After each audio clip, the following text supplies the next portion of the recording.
Officially then, welcome to the TV presenter training webinar. My name's Brian, and we shall be talking today about, as you say there, how to get your first job as a presenter, or how to build up towards that. And so when we are allowed out properly, and it looks like it's on the horizon, thank goodness, we can go out there and find some work, because ultimately that's what we want to do, isn't it, is to get paid in this industry. So hopefully, if you've been watching any of these webinars before, I do hope that you've done something during lockdown over the last sort of 12 months or 8 months or however long you've been joining us here, and you have actually either started your YouTube channel, you've been going out and making some sort of content, or you've got some content, maybe a little, first step show reel to get going, and you've at least got something that you can show people of you on screen doing what it is you want to do and what it is you want to be paid for. If you haven't got that, that's the first step, and you really have to be able to think of it like you've got to sell something. You've got to sell a talent, a personality, an expertise, and you have to develop that. And we've said this before, you have to have that developed and ready to go, because it's a product that people are buying. And the people that are buying it are producers, the directors, the production companies. Now, don't make the mistake, as I did when I first started, which was to think that somebody would just spot my talent and whip me up and train and develop me and put all their time, money, and effort in developing me for their show. They've got too much choice. All you need to do is look at something like Star Now. There's thousands of presenters that they can pick from on that one platform, and there's many platforms, plus agents, and plus all the people who are already established and proven that they can do the job. So that's what we're up against. So make sure that you have got something that you can sell, and you're not selling the promise that you might develop into something, because nobody's going to buy that. Okay, well, unless you're just incredibly lucky. But what we don't want to be doing in this game is relying on luck. Okay, because everybody always says, oh, you've got to be really lucky to make it as a performer, as a presenter. Now, yes and no, in as much as if you've done all the hard work and you're constantly doing all these things that we've been talking about here at TV Training Academy, then sooner or later you may well just get a bit of luck. But that luck isn't going to come if you haven't done all the hard work beforehand. Nobody's going to come knocking on your door or ringing your doorbell and asking you, oh, we just thought you might want to come on our show. Not going to happen. Never, never, never going to happen. So make sure that you're making your own luck. Take responsibility, take control of your career, make that plan, step-by-step plan of where you're going. What is the first step you need to achieve your goal? So the first thing you write down probably is your goal. What is it you want to do? Is it to be presenting a travel show? Is it to have your own YouTube channel or vlog? Or is it radio presenting you want? That's your goal. Okay, set that, write it down now if you've got a piece of paper, because I'll tell you now, it doesn't matter how brilliant you are as a pilot or as a captain of a ship. If you haven't got a target, you don't know where your destination is, you're not going to hit it. You could be floating around in the ocean or up there in the sky in the best aircraft or the best boat if you're on the sea, and guess what? You'll be there forever, bobbing around, just hoping to bump into something of value. So put your target down. Where are you going? And then you've got your first step, and then little steps going towards that goal, towards that target. What do you need? Do you need, first of all, to ensure that your talent, your skills in presentation, in studio, in talking to the camera on YouTube, your interviewing technique, the way you interact with people in an engaging and interesting and entertaining way, is the first thing you need to do. Get a bit of practice with that. or maybe you need a bit of training with that. I don't know. Only you know that. But is that the first step that you need to do? And then the second step then is to start making that content, getting some stuff up there that you can show people. Again, they're not going to ask you to come along and audition for a show if they've never seen you on screen and they don't know what you're like on screen. They need to see you on screen doing your thing, doing your thing. So get some video content up on YouTube, on whatever, doesn't matter. Not Spotify, that would be ridiculous. Instagram, there you go. TikTok. La la la la la la. No, don't do that. That'd be rubbish. But get something up there. Get some content up there. Okay. So make a plan, step by step, goals, and give yourself times as well. Times to achieve each of those little goals. If you set yourself a time, the chances are that you're going to push yourself a little bit more to achieve that. If you're anything like me, guys, it is so easy to think, right, that's my goal. I'm going to do that. And then 8 months later, I think, I forgot where I was. Not sure where I am, or, I haven't got there because I just sort of, other things get in the way. Life gets in the way, doesn't it? So give yourself little targets and put a timeline that in the next month, you're going to do this, the next 3 months, achieving that.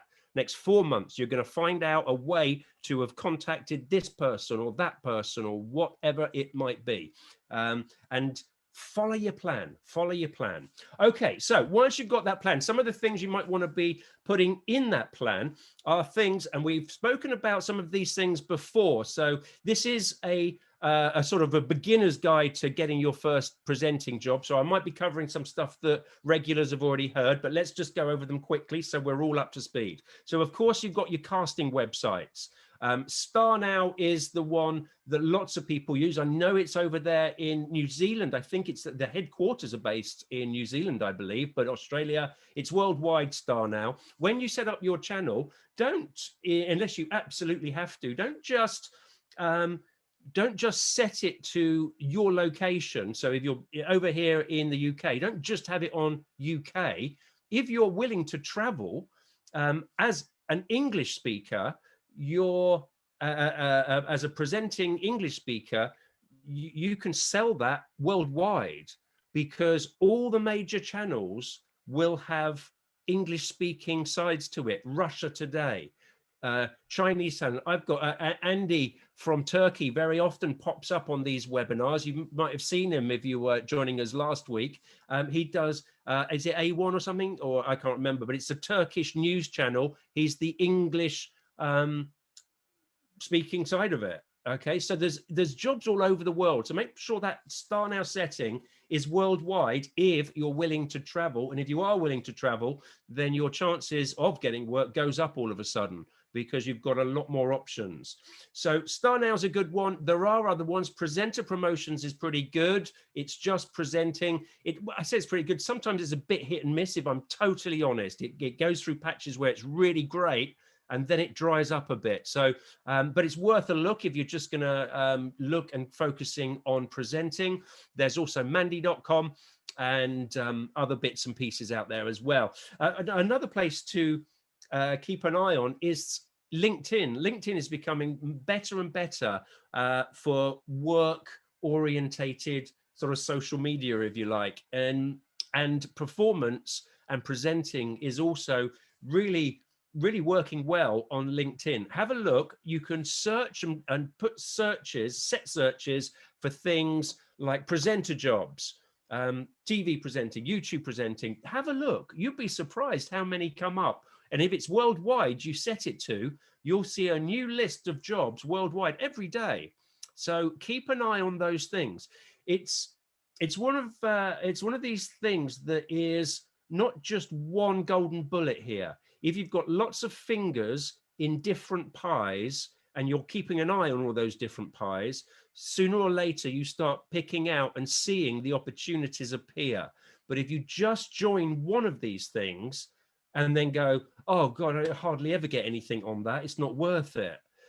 Again, it's not the right way of looking at this, because you need to make that luck element in your favor. And you do that by doing as many of these things as possible to increase your chances of that luck. I don't think it's luck at the end of the day. You make your own luck, you make your own future.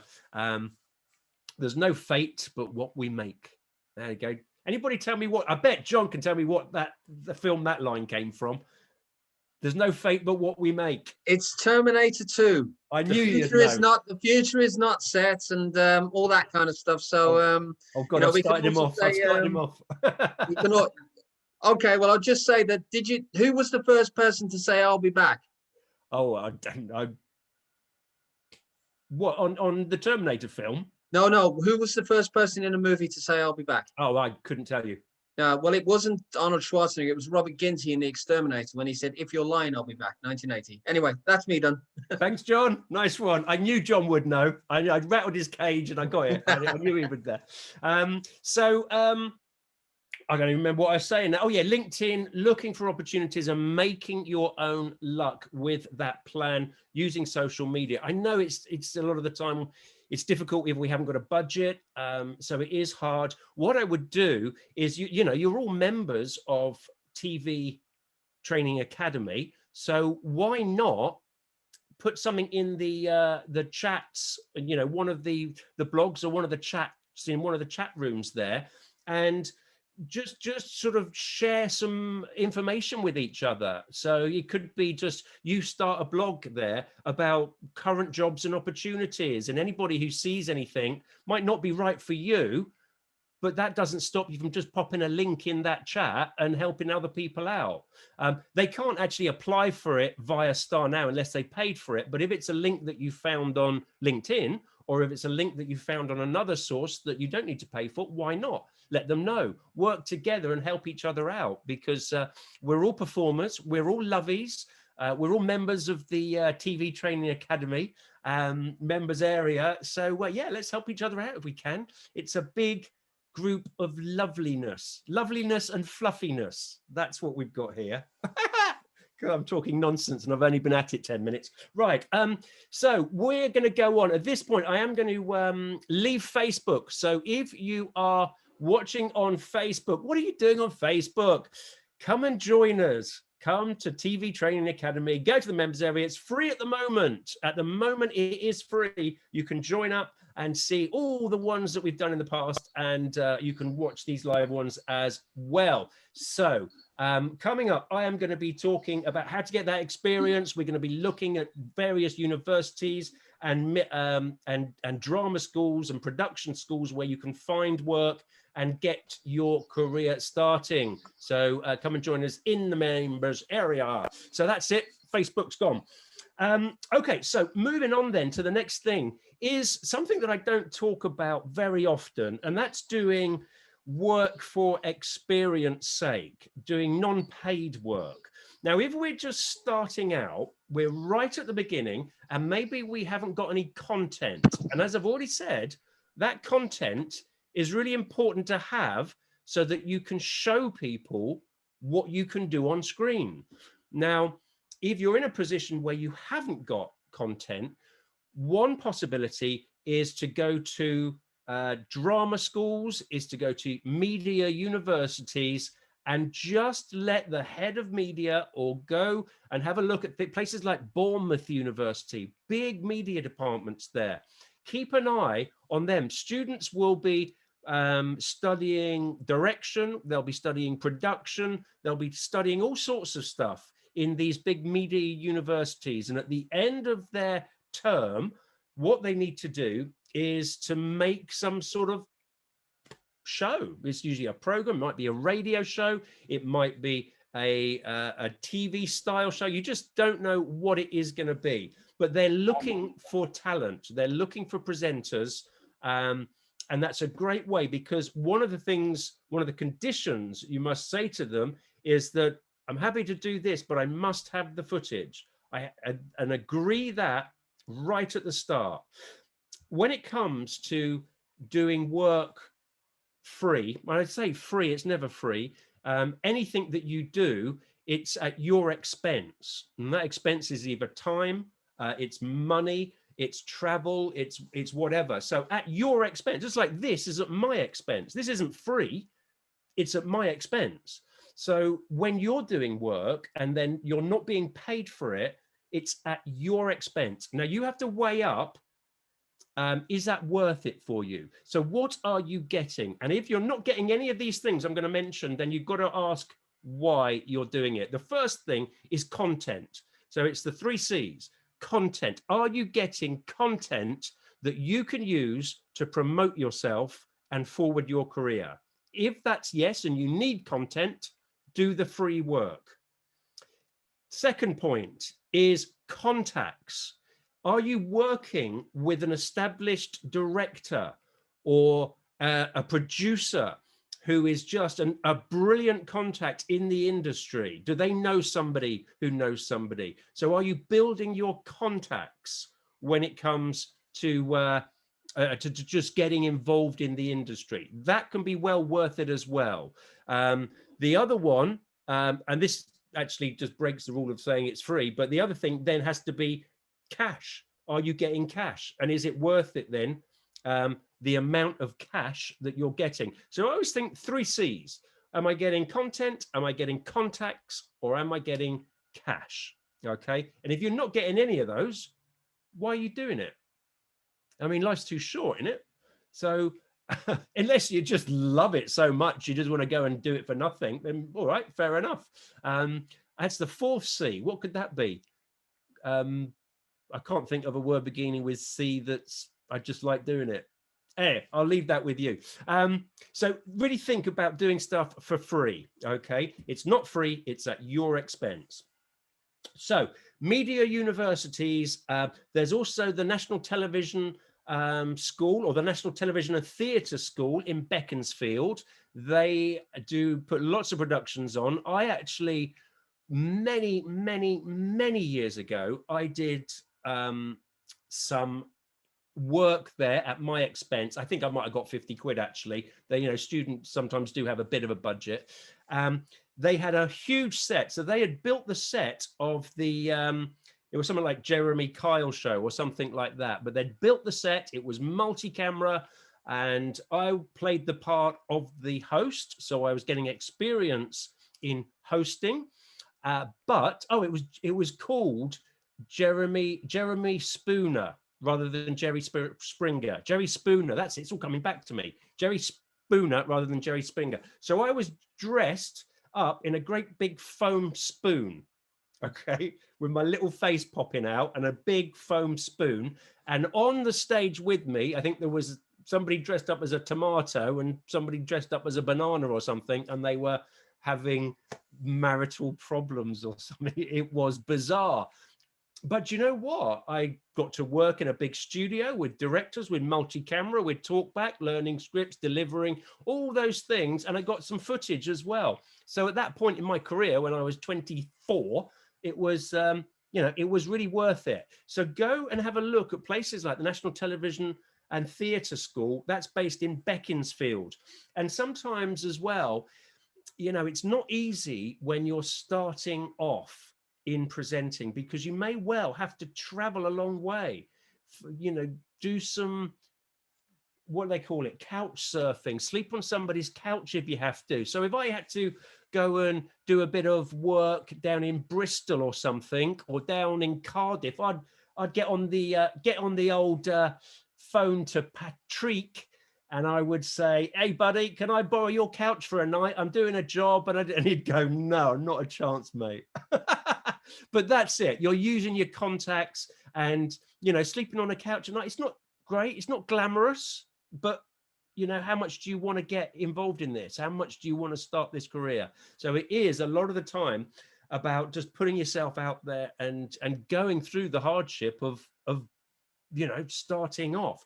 Because one thing is for sure, the person who is going to succeed, the person who will get that job, who will go forward in the industry, they will do that. They will be prepared to do that.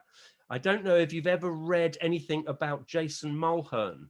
Jason Mulhern, Ant and Dec's sidekick on, what is it, Takeaway or something? He's got his own show. He does game shows now, and he's doing quite nicely for himself. Should read some of his early stuff. What he said, he was willing to do anything. He would literally do anything to get out there, and he worked his butt off to do it. But it paid off, and look at him now. He's appearing on some of the biggest shows on British TV. So what are you prepared to do? What because the person who gets the job is prepared to do it. They are, have no doubt.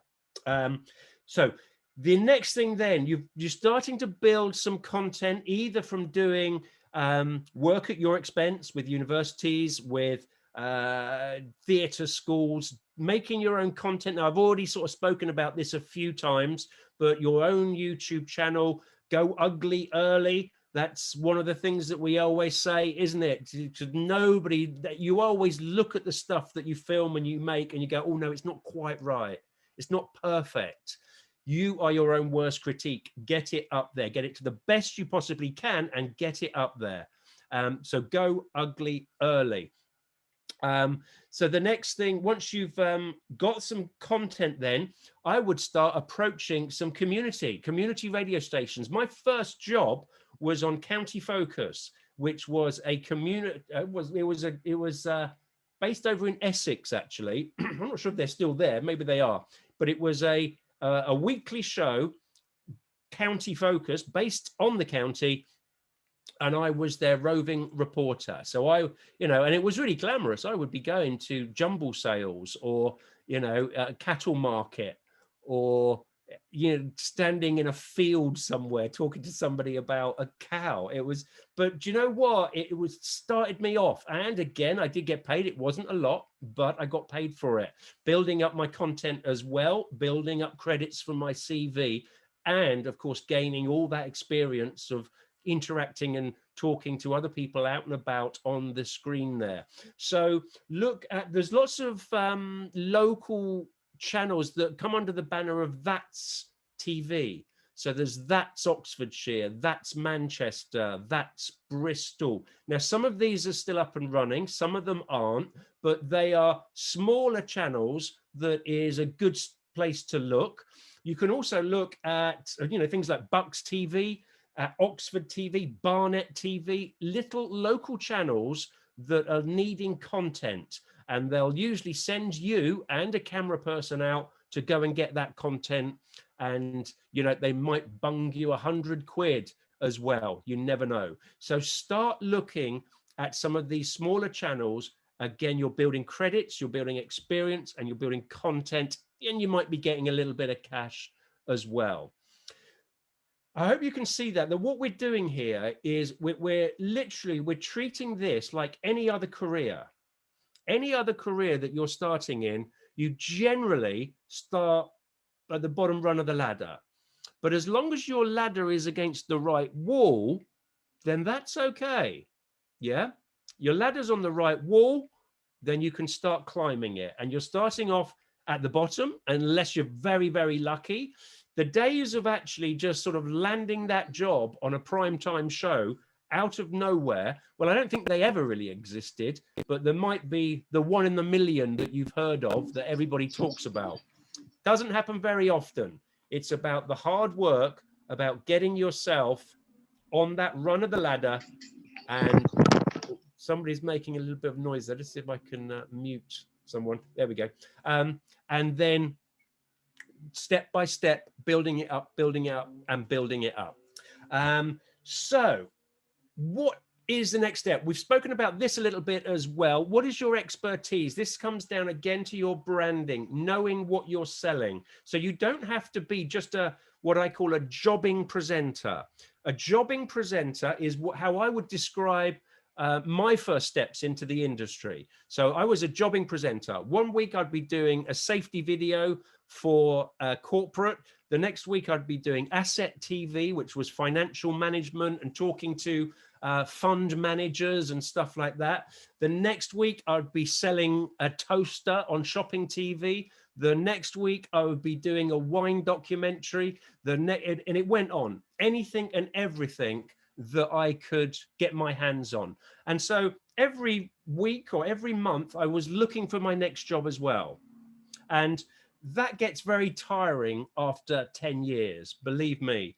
Constantly looking for your next job as a jobbing presenter is tiring. It's great for the first few years, don't get me wrong, because it brings in some money, it gets great experience, and it starts to build credits and content for your marketing as you go forward. But if you're still doing that after 10 years, I found it very draining, constantly looking for work, constantly wondering if you're going to have enough money for the bills, for the rent, for whatever. So the idea is to be doing that while you're a jobbing presenter and getting all that experience. Think about what your expertise is. Think about what your brand or what is your goal. If it is that travel show, then your brand and expertise is in travel and tourism or whatever it might be. So start building that, start writing, start making blogs or vlogs on the subject matter, getting a vlog up there and building an audience on your expertise. I can't tell you, how important that is, because after 4 or 5 years, you may well have hundreds and hundreds and hundreds of subscribers or people constantly listening to your vlog on travel. It doesn't have to be travel, it can be anything, UFOs, quantum physics, anything. But your brand is just developing. You're out there, you're online as that expert somewhere. There's evidence that you are what you say you are. So it's really easy to get a podcast going. You just buy a decent microphone, plug it into your laptop, and start doing 7.5-minute mini podcasts about a topic in your area of expertise. But when you're doing it, think of your angle. What makes you different? What's the twist? What's the you-ness? What's the why should I listen to you talking about it? Do you have a unique impression of it? Is it just a curiosity? Are you just really hard hitting when it comes to asking questions? Start interviewing people on your vlog and build up your vlog or your YouTube channel or whatever it is. And then if you're jobbing presenter, you've got your YouTube channel, you've got your podcast, you're just building momentum now as you're going towards that goal that we spoke about right at the start of this. You're heading towards that goal. You're picking work up on the social media platforms like LinkedIn and Star Now, Mandy, whatever it is. But you should also now be thinking, now you've got some content to show, to make a little mini show reel, ideally. So a 2-minute show reel. I'm not going to go into great detail about the show reels. I've done that already on a number of occasions. Have a look at some of the old webinars that we've done. But your show reel, 2-minute, best bits first, angled towards your brand. Now you've got something to start sending to people, to start building those relationships. And that's how you look at it. When you're sending stuff to people just off the cuff, the producer, the director of the show that you want to work on, then you've got to look at it that you're going to build a relationship, a professional relationship with this person. Don't just go, hi John, can I have a job? Because they'll go, no, I don't know who you are. Go away. I'm not asking for any jobs. But if you approach these people in the way that we've spoke about before as well, and this again comes from Helen Shepherd, who is the BAFTA-winning director on the team here at TV Training. She says what? She said, give them a little comment on what you have noticed or what you like or you've observed in the show. So it might be, dear John, I keen watcher of the travel show. I really like the way that you're combining off the beaten track elements of the show and going to places that are really rarely reviewed. I find that fascinating. It's like that's a little compliment in a way, but it's all, and not too much of a compliment, because they'll just go, oh yeah, that, they'll see through it. But a little observation, a little compliment to say, I really like the way that you present that, or you do that, or you've written that, or you've structured that. And then that also shows them that you have watched the show, that you have an interest in that show. And that's the first line of your opening letter or your video calling card. Have I ever showed you a video calling card? I don't know if I have. Poor old Jen's there going, oh God, here we go.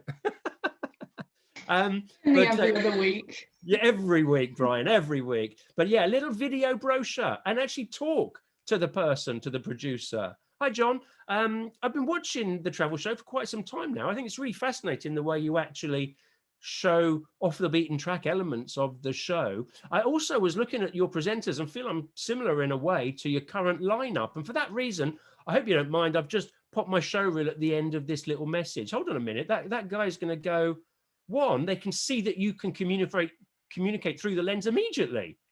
You know, they don't even have to look at your show reel because you're already doing the job. You're delivering a message.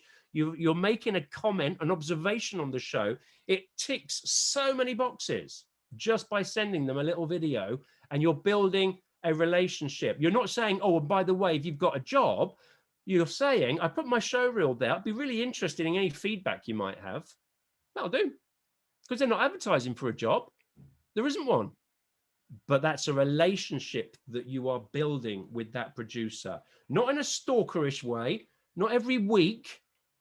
That gets a bit weird, but once every few months, an update. You know, oh, since I last spoke to you, or since I last sent you my show reel, I've actually done this trip, or I've done that bit of filming, or this bit of work. You know, just a little update's okay. You're all right. You can do that every couple of months. And if you're doing that to 10 producers, 10 directors, 10 people within the industry, sooner or later, guess what? You might get a bit of luck.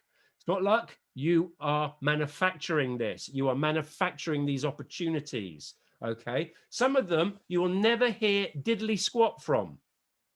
Nothing ever. So if you just do one, if you just target one person and you send out a video calling cards with updates and a few letters and bits and pieces, and they are one of those people who do nothing, who won't get back to you, then again, you're just reconfirming in your own head. Oh, I never get anywhere with this. Never get anywhere. It's closed. Nobody wants. They're not looking. There's no jobs out there. It's impossible. Well, if you've only done one, you're right. Because the person who gets the job has done 15. Okay, and that's how you've got to look at it. Again, it's part of your plan, part of your business structure, part of your plan to go towards that final goal. Okay, Gareth is waving away there. Gareth, you got a question for us, buddy? Can you hear me okay? I can, yeah. Yeah, okay, perfect. Just a quick question back onto what you literally just said. Yeah. So I've sent literally, hard to say, like 50 maybe plus emails to producers, yeah, commissioners, etc. Out of all of those, I think I might have received maybe only 10 back, sort of thing. Like you said, like you don't get back from any. So then I followed up on those 10 people that come back. No, I followed up on the people that I didn't receive. And then I got a few more back from that. Where's the point where you think, right, don't email them again, sort of thing? Because I want to, obviously, because you think I'm running out of names to email, but then these people are the ones that can help you. And it's like, well, if you're not hearing from them, it's a bit like what to do. So listen, Gareth, you've taken that first step. You've contacted what, you know, you've got what, 15 replies in total, 10 replies in total. That's a good hit rate. Okay. So this is the sort of hit rate we're talking about. So now you've got a little link there. It's time to look at your marketing and see what is that right? Is your marketing up to scratch? Are you sending them stuff which they are looking at and going, yeah, I can see that. This guy's really good. Are you sending them updates with interesting content? Are you sending them stuff that you've written yourself when it comes to shows or ideas for items on shows and stuff like that? Because that's the sort of thing that floats their boat, is a creative person who can deliver as well. So if you can write, you look at their show and then sort of come up with an idea of an item on it or a subject matter or whatever it might be. And again, I would say 2 or 3 months, you're hitting them again with an update. You're hitting them again with an update. And you know, it's just a matter of keeping it up with these people, because sooner or later, one of them It might even be that they're not looking for anybody, but their mate down the pub, and there's not been much of that lately, but it will be again. Their mate down the pub just says, "Oh yeah, no, we're casting for this new thing on blah blah blah," and they go, "Oh, do you know what? I've been contacted by Gareth, who is not right for me, but he could just be a fit for you. I'll send you a link to his details." That's how it works, Gareth. You probably know that.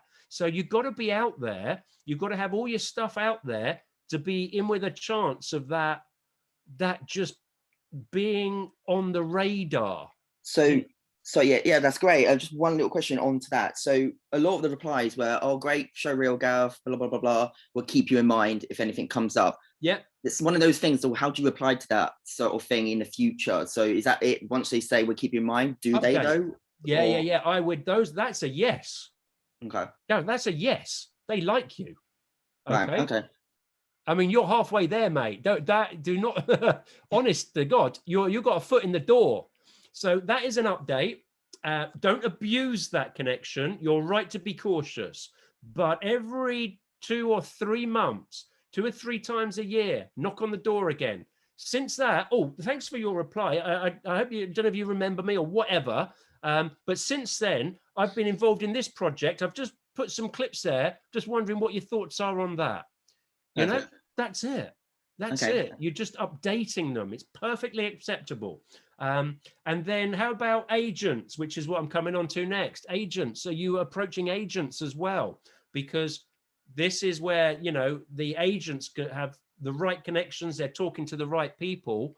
And if you have got your marketing, because you've done all the things I've been talking about, you've been on Barnet TV and you've got a little bit of footage from County Focus, and you've also got some of your own content and stuff like that, then approach an agent. If you want to know the right agent for you, look at the presenters on the job that you want or the show that you want. So if you want the travel show, who's presenting it right now? Find out their names. It's at the end of the show, no doubt, and find out who represents them. They don't all have agents by any means, but a lot of them do. So find out who represents them and contact those agents, because you know they've got contacts in the right places, don't you? You know they know the producers that you want to get in touch with. So it's a great starting ground, but you got to be realistic with yourself as well. If your content is a couple of clips that you've filmed on your phone, if that's how you're starting, that's all you've got, then that's how you start. But don't then approach the producer of your dream show with a few clips from your phone. I would build up a far stronger marketing base than that before I start approaching the big guns, as it were. So make sure your content is up to scratch. It sounds like yours is, Gareth, if you're getting good positive feedback. Sounds brilliant. So it's just a matter of saying, I'm still here and I've also done this. I'm still here. I've had this idea. I'm still here. Have you thought of that? I did a little demo of it. There it is. Just keep it up, keep it up, keep it up. You're going to get there, Gareth, if you keep it up. Thank you. Cheers. So creating your content so where am I now? What else is there that we should be doing? We've looked at agents, we're getting agents, we're approaching everybody. We've looked at universities. Is there anything else? I'm going to throw it to Gemma because, radio. Of course, radio. What do I need to do to get on radio, Gems? Can you hear me okay? I can hear you, Gemma. Is the sound okay? Yeah, it's fine. My new microphone, it's just taken a little while just to get all the settings right. Radio, brilliant way to get into presenting. So contact your local community radio station, just do a Google search. So, it'll come up. Some of them work online, some of them work on an FM or a DAB license. Go to Ofcom, it'll tell you everybody that's got an Ofcom license. There will be a community radio station in your region. Sometimes there'll be more than one. Contact hospital radio stations. That's another good way to build up your presenting experience as well. A lot of these radio stations will have like channel, a TV channel attached to them. Usually it's only online content, but again, it's good stuff for your showreel and building up experience. So you might be going out and you might be interviewing a brand new florist shop that's just opened in your community. Not the most interesting thing to do, but again, it's building that experience. And as Brian has said on a number of these webinars, nobody is an overnight success. There are people who we hear of, and it's 1 in a million, that they just appear on TV. You think, where have they come from? But usually behind the scenes, they've been working for a very long time. So yeah, community radio station, hospital radio station, I absolutely recommend to get into, and it's great because you'll meet contacts as well. I've had a question from Jenna over on Instagram. I'm not sure if Jenna's on the session, but she was asking about reality TV and is it good to get into reality TV, because she's seen a lot of presenters coming from reality TV and doing presenting jobs. Now, funny enough, I was on a webinar this week that was discussing this topic, where there was a panel of journalists and TV presenters. And whilst we do see 1 or 2 of these reality stars that pop up and they do very well, it's not a way to get into the industry. So don't really put all your focus onto getting into reality TV in the hope that's going to get you your dream job, because there's still an awful lot of work that these reality stars have to do. Once they've come out of this program, they're projected into the limelight, and sometimes that can be really difficult to handle. They're scrutinized. I can't remember the name of one of the stars, but he was brutal. The public were really brutal to him when he got a presenting role on, it was either GMTV or This Morning, and they were really brutal. So although that might give you a little bit of a name and it gets you contacts, there still is a craft to presenting, and you still need to work hard at that. So if you look, Alison Hammond, for example, came from Big Brother, brilliant, reality star, and she's made it, but she's had to work behind the scenes an awful lot. Mark Wright, he does Heart, he does, he's been to America and stuff. Again, reality star, but he's had to work so hard behind the scenes. That's not just come from an overnight success. And another common question we get asked a lot is working in production and starting out as a runner, is that a good way to get into the industry? Well, yeah, there are people that come from production backgrounds and get into presenting. But again, I wouldn't go into these roles with a view to becoming a TV presenter. You're far better focusing on becoming a TV presenter than going into production and working your way through that, unless you are happy to possibly stay in production for the rest of the life, because sometimes people do get very good at working behind the camera and behind the scenes, and they become very well known, and some producers might not then want to put you in front of the camera. So there is a little bit of a situation there. But that having said, there is a lot of people that have worked in the research departments, and I've got, Dermot O'Leary is one of them. He was a researcher for Channel 4. But again, it is, the ratios are not massive to people that, we have lots of people that come through on our courses who are already working in production companies, and they're just struggling to get in front of the camera. And you just need to focus more on the presenting and getting presenting jobs and doing YouTube channels and things like that. Yeah, absolutely right, James. With the reality stars, what tends to happen is it's a full-time effort and career to actually get on those shows anyway, to become a reality star. And then after that, they then have to train in presenting. I have trained Tamara Eccleston. Tamara Eccleston, who's multi-billionaire heiress or something. So she came to me when she was about 19, I think she was, on the TV training course. Who's at Josie Gibson, who does the competitions on This Morning or Good Morning Britain? Is it This Morning she does it on? Yeah. So I worked with her probably 10 years ago at least. Again, she had come out of Big Brother and was training in the art of presenting and stuff like that. And there's been other ones as well. I'm not, if I'm honest, a big reality television fan. I don't watch any of it, but occasionally I'm sat there watching TV and I go, oh, that's so and so. I remember him or her, and they come up all the time. But you know, they've done one career, as it were, in reality, and then their second career is training again and then working up again to then become a presenter. So as Gemma says, she's quite right. It's a really long way about doing it. You know, you've got to go full on to become a reality star, and that's no guarantee of success in that. So you might as well put that effort into what you actually want.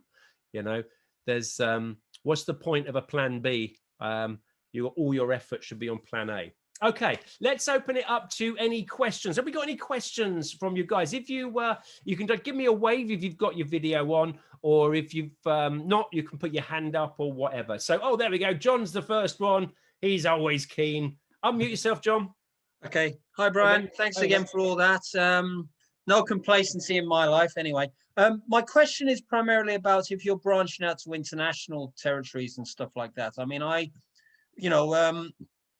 when you're sending stuff to them, I mean, do we have to follow a different approach to international companies? If, say, for example, I wanted to sort of, present myself to, say, the Indian market or the European market, who should I approach and what companies should I be aim for in that market?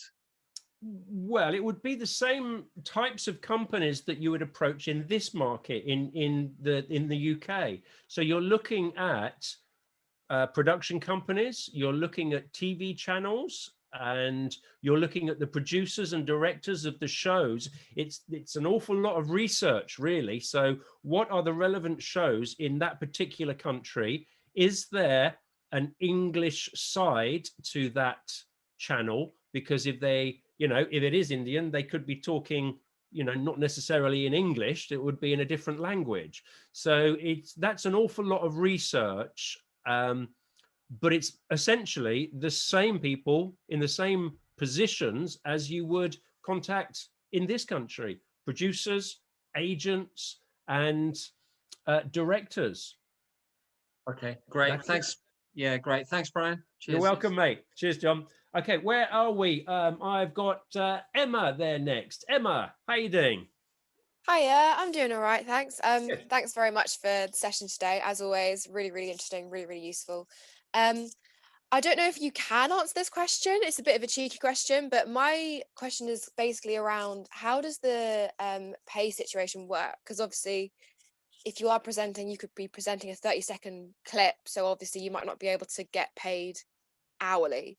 So is it more of a kind of upfront payment that you agree beforehand, or is it a matter of, is it hourly, and what's this kind of thing to expect going in for an entry Okay, thing? so this is a difficult one, as you've already mentioned, because it depends on whether the production company is a part of, the what is it, the UK equity agreement, or the things like that. So if they are, a legit company like BBC or ITV or Sky or something like that, the standard is something like a BSF, with a basic studio fee. A daily rate is something like £348 or something. I don't know what it is. It's around there somewhere. Basic studio fee. Okay. Then, depending on what it is that you're doing, you may well that may well include transport. You might be picked up. I remember when I was doing Sky, they picked me up in a limo, which was rather nice. They picked me up in a limo. I thought, oh, hello, sat in the back reading my paper. Cool. And then there's buyouts as well. So if that is going to be, because it's usually we're going to use this footage for either that one show, then fair enough. But if it is something that's going to be repeated, then it might be 6 months that they pay you for those 6 months. If it's then repeated, it's sold or played in other territories or around the world or anything like that. So there's all sorts of different possibilities on pay. If they're not part of the, how should we call it, the established sort of equity, side of things, it's like any other job. They'll just go, oh, look, we're looking for somebody to do a 30-second clip. We'll bung you 50 quid. And if you're happy with that, it's the 3 C's. What are you getting out of it? Yeah. So yeah, I'm afraid it's one of those things. How long's a piece of string, really, Emma? There's no definitive answer to how much you can get paid for this. Actually, my first job was an online channel up in Manchester, and I got £9.50 per hour plus travel expenses. And I think for a first presenting job, I think that was really good. So that was my experience. But yeah, there's a lot of jobs that you'll do that are just expenses or their day rates. It's once you get into the big, the big productions, that's when it becomes nice figures. Very nice figures sometimes. And that's when you need an agent, if I'm honest, to help you negotiate. So that's once you've built up your experience and an agent is able to sell you, because it is difficult for a presenter to have those conversations with a producer, especially if you've built up that relationship. That's when your agent then comes in and does that for you. So there's not that difficult conversations. Yeah. There's one of our guys who works with us, Karen Witchell Blunkett. She is a presenter agent. As I've already mentioned, Helen Shepherd, BAFTA-winning director there. And of course, our very own multi-award winning radio presenter, Gemma Lee James there. 1 hour sessions are available still at lockdown prices for a limited time. You can have their full attention of our experts just for you to help and guide you along your way. Check out tvtrainacademy.com. Tiju, how are you? Nice to see you there. Unmute yourself. I'm not sure if Cheryl was before me. Oh, was she? Oh, okay. Were you? I'm just doing it on the order that it comes up. But Cheryl was next. Do you mind waiting next, Cheryl, or do you want to go now? I'll go now. It's okay. It's a very quick one. When you was talking about the 3 C's, that we've got to make sure that we have some kind of benefit when we do a presenting gig. So you said something C, contacts and cash. What was the first C? I can't remember. Content. Contact. Yeah. Stuff, some clips or some footage for your show reel and for your own personal branding that you can show people. Yeah. Is that it? Thank you. Cheers, TJ. Take care. Hi, Cheryl. Sorry to keep you waiting there. How are you? That's all right. No problem. Sorry, I'm outside, so it might be a little bit awkward. It was just talking about when you were saying about the reality TV route. And it's interesting that you and Gemma agree on that. I actually agree as well, because I had some friends of mine say to me over the years, oh, you should go in Big Brother, or you should do this, or you should do that, and you'll get kind of known. But I just think for the type of presenting that I do, news, current affairs, serious stuff, to me, I think that would be a hindrance to me. I don't think I would be necessarily taken seriously if they think, oh, she's the one that did that show, blah, blah, blah. So it wasn't really a question as such, but I just wondered what you kind of thought, if you kind of agreed with that, really, especially given the type, depending on what sort of stuff you want to be presenting, it could actually hinder more than help. I think so. I think you're absolutely right. Yeah, if you look at all the people who have been successful in coming via that reality TV route, they're doing a very similar type of job. We're looking at the Rylands, the Jodie Gibsons. We're looking at it's light entertainment. Entertainment sort of stuff. Yeah. Exactly. I can't think of any that are, talking serious on Newsnight or BBC Hard Talk or anything like that. I can't think of them. Okay, thank you. Cheers, Cheryl. Nice to see you. Where are we? Was that Taslima? Taslima. Oh. If I've just butchered your that's name, right. I'm so sorry. No, you pronounced it right, so well done. Cool, thank you. How you doing? What's your question? Yeah, I'm fine, thank you. So I just picked up on one of the things. My question is, you said about free, so doing things for free, and is it worth it to you? So my question is, what happens if you approach people? And I'll just give you a quick background. I'm actually been presenting and in news for the past 4 years. In the state of Kuwait, I'm a senior news anchor. Okay. So I do live interviews with the ministers, Prime Minister. I've done with members of the royal family. So I've just moved back to the UK after 4 years there, and I've approached people, and I've even offered like to do presenting for free. And even I've like looked at work experience with BBC, Sky News, and I even have contacts in the BBC, and still yet nothing. So where do you go from there? And I even have experience, and I still can't get the experience here in the UK. So what would you then advise? Well, what is it that you're applying for? Is it news? It's news, yeah? Is it news anchoring? Yeah, predominantly news, but I'm willing to do any other different types of other star, now profile also. Okay, I think you know, having that experience under your belt and having footage that shows off that experience is great, and it's really valuable. And never, you know, never lose sight of the value of your experience and your talent and your skill. If you've been doing it for 4 years, that's a sellable brand and product, I'm sure. What I would do though is I would perhaps look for small. Again, it's almost going back to the first run of the ladder. So rather than going for your BBCs and your ITVs, you might be needing to go, you know, to your Barnet TV. And I know for somebody who was a lead news anchor, that's a very different, maybe not Barnet TV, but you know what I'm saying. It might be a radio news broadcaster or something. And that can be difficult when you've been a lead anchor in a certain place to then take not. But it's what I expected anyway. I'll have to start again from scratch. I can imagine, yeah. So just another quick cheeky thing. Yeah, go for it. Because I'm completely free here now. I don't have anything to do.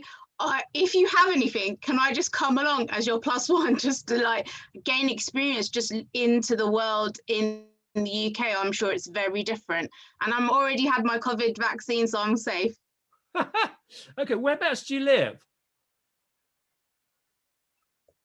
Well, if I live in Epsom in Surrey.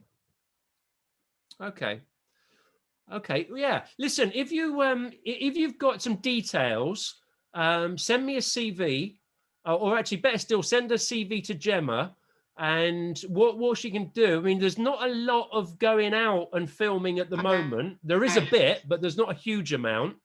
But send your CV, send your showreel link to Gemma, and you know, we can keep an eye. I don't know if you specialize in any area or anything like that, but we often do get people approaching us looking for presenters.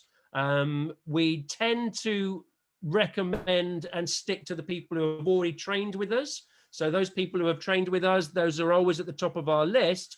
But we do also have sometimes, you know, Gemma was approached once by the BBC for somebody who had climbed Everest or something, and Gemma's got one of those weird minds where she'll just remember everybody from the last 10 years that we've worked with, and she'll go, yeah, we have. That's good. It's just like that. So send it to Gemma, because I've got one of those weird minds where 3 minutes after I've spoken to somebody, I can't remember what day of the week it is.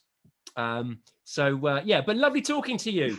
Send us that stuff. Well, thank you so much. I really appreciate that. You're welcome. Thank you. Cheers. Good luck. Good luck. Okay, where are we up to? We've done an hour. Is there any last questions? I just want to say something about reality TV. That's all right. Yeah. Right. Yeah. Yeah. A lot of people that have done reality TV are now in therapy. So if you want to get into that, do think about that. I worked in a private college with and one of the students was a reality star, and she got teased, bullied. She can't get a job. She can't get a job because of how she behaved on that TV channel, and it's ruined her life permanently. So do think about that, and think about how serious you are about your brand and how you want to be associated before you get into reality TV, I would say. And that's my 2 pence worth. Yeah, it's a good point. Thanks, Tichu. Yeah, it's a very good point. You know, people, there are some real horror stories, aren't there? And yeah, so just be careful out there, guys. How about Rosie? How are you, Rosie? If you unmute, and how you doing? Hi, yeah, good, thanks. So I have a question. If, let's say, imagine we've applied for a casting opportunity we've seen on one of the sites that you've mentioned. How do the casters approach all of these hundreds or thousands of applications and show reels they've got? Is it kind of like, no? Is there anything that maybe we wouldn't think of for a kind of typical job, which is non-presenting, that we should be, apart from just standing out? Can you shed any light on that sort of side of things? Listen, it is. One of the things is, I remember when I was involved in a show called Search for a Presenter, which we did with live TV. And the first couple of show reels that we got at the time, they came in on DVDs. That's how old I am. So with first couple of DVDs we got in with people's show reels, it was, oh, look, we've got it in. Let's have a look. Let's see who's applied for this. And, you know, there was probably 10 or 15 on the first day or something like that, but they got in really, really early. And then the executive producer comes over and is looking over my shoulder and the team's shoulder to see and all the rest of it. Do you know what? By day 3, we were literally just going to the work experience people. Look, if anybody hasn't done exactly what we've asked for, put them in that sack. And then anyone who you think has got a bit of personality, blah, blah, blah, put them in that sack. And so the quicker you can apply for these things, the better sometimes, because it gets, you know, the novelty of it wears out very quickly when you've got so many to look through. A nice way of doing that is with things like Google Alerts. Google Alerts on your account, just have those key phrases, and then as soon as female presenter wanted, or female presenter with a knowledge of cars wanted, then it comes straight to your inbox. You know, any web page on the internet, that phrase, or a combination of phrase, depending on how you set it, it comes directly to you and you're getting there first. And then jump on it. If it's right, jump on it, bang, get it in there, first class. If you can, go around and post it through the door. You know, it's that sort of thing that will get you ahead of the game. What I would say as well is it is, I know you've already mentioned it, but it is standing out. So if you've got anything that is going to just make it easy for somebody in the team to go, oh, do you remember that girl who did this, that, or the other? So start your show reel off and just have your feet up, 2 feet, different colored socks, and just say, and then pop up and go, what's the word, Gems? She says, I've got different socks on all the time. There's a word for it in Scottish. What is it? It's not Scottish, it's marless. It's a British word. Scottish, marless. And then you could just pop up and say, marless socks. Ever heard the term? Or is it, you know, bang, and there's your first piece. And then the production team will go, do you remember that girl with the socks? Yeah, I remember that. Bang. The sock girl, yeah. It's just different. The sock girl, yeah, you know, it's all about branding. But that's just a silly example with the first thing that came to my head. You know, do that around your brand. And it's just you're making it easy for them to remember you. If you, like 50 other people, go, hi, my name's Brian and welcome to my show reel. You know, oh, how many times have I heard that today? You know, so do something different, and that will help you get noticed as well. But it's a good question. You know, it's just, I remember looking at Ria's show reel, and the bits of her, she was jumping around just laughing. She wasn't even talking. It was just showed her personality, her bubbly warmth and friendliness. And that was half of her show reel, but it was great, you know, because it just showed so much approachability in that personality. So it doesn't all have to be you looking down the barrel talking. Lovely, thank you. Yeah, cheers, Rosie. Nice to see you. On my show reel, the second clip that I've got is when I did the Gravity Grand Prix, where I'm broadcasting live in a cart that's not motorized, it's purely gravity, and I'm going 30 miles an hour down this road. and I'm screaming, I'm talking about what's happening, and everybody says that's the clip that stands out. It's a few years old now, but I don't want to take it off my reel, because that's part of me. I like doing these daredevil things. I like being a little bit silly. I like doing things that no one else will do. So yeah, stand out is exactly what Brian was saying. Super. Good. Okay, last question. Was that Timmy down there? Did you have a question, buddy? Yeah, hello to everyone. This is my first time on here. Hi, So thanks for all the information. Good to It's see just you. a quick question on the show reel. I do a lot of acting and stuff, and I'm so used to doing show reels for different agents. But would you advise, because I do a lot of mobile journalism as well, but would you advise, like just in the last couple of months, I've done some adverts for like informative adverts. Would you advise sticking maybe one or two of them in with my show reel? Possibly. I wouldn't put the whole advert in. Are you talking? Are you talking down the barrel? Yeah. Well, I'm talking down the barrel, and then I'm cycling as well. Oh yeah. Okay. Yeah. I'd probably put a little. You know, even if it's 5-10 seconds. Cool. Definitely. Yeah. Put that in if it's professional work and it shows you cycling and talking and doing bits and pieces. Yeah, I'd put that in. Because I have my own photography and video business, but I didn't edit it. It was the company who hired me did the editing, so I'll put that. I'll just put a bit of that in. So yeah. No, I would. Yeah. Thanks. Nice one. Good stuff. Okay, guys, we are rapidly running out of time because I have got to. Oh, Jen, do you want to ask yours really quickly? Go for it, Jen. Yeah, it's really quick. Just is there a CV sort of website where you can embed a show reel, or will you always have to send a link to it or the actual file? Oh, I don't know. Gems? Where's Gemma gone? Would you rather do a link or a file? That's another question I might be using. So for your show reel, I would upload it to YouTube and I would send people the YouTube link. But don't do, and I've had this, even this, is people just sending me an email saying, watch my show reel. And I'm not going to click on it. One, because I don't know who you are. You haven't bothered to tell me much. I'm sure you wouldn't do this because you've done one of our courses. But make it very clear who you are. This is your show reel. You know, attach a CV. Just because people are very cautious about clicking links. But you can also attach them a link to your website, which you can also embed your show reel in and list your credits. And a lot of people are more likely to go to a website than click on a link. But I would be cautious about sending WeTransfers. We're now seeing a lot at the Academy where we send people show reels. They're ending up in spam. There's a lot of fake WeTransfers.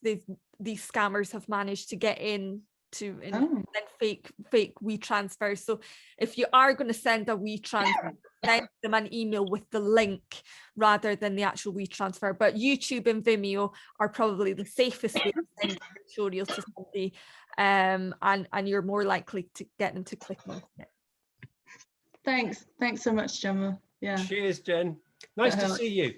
Okay, so that really is all we've got time for today. So thanks for joining us, guys. Send me those emails. Let me know your thoughts. Keep that contact going. We'll be back next week. If there's anything, go to tvtrainingacademy.com. In the meantime, do stay safe. I'll look forward to seeing you all again. Much love. Thank you.